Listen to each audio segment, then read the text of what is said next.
شروع اللہ کے پاک نام سے جو بڑا مہربان نہایت رحم والا ہے۔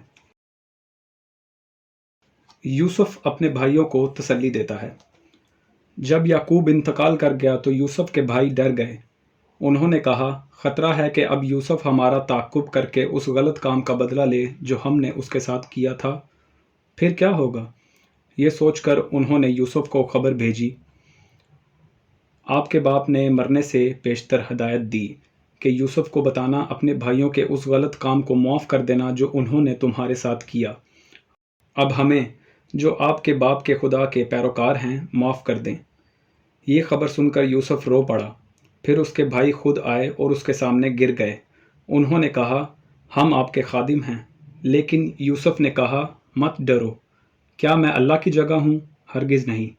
تم نے مجھے نقصان پہنچانے کا ارادہ کیا تھا، لیکن اللہ نے اس سے بھلائی پیدا کی، اور اب اس کا مقصد پورا ہو رہا ہے۔ بہت سے لوگ موت سے بچ رہے ہیں، چنانچہ اب ڈرنے کی ضرورت نہیں ہے۔ میں تمہیں اور تمہارے بچوں کو خوراک مہیا کرتا رہوں گا۔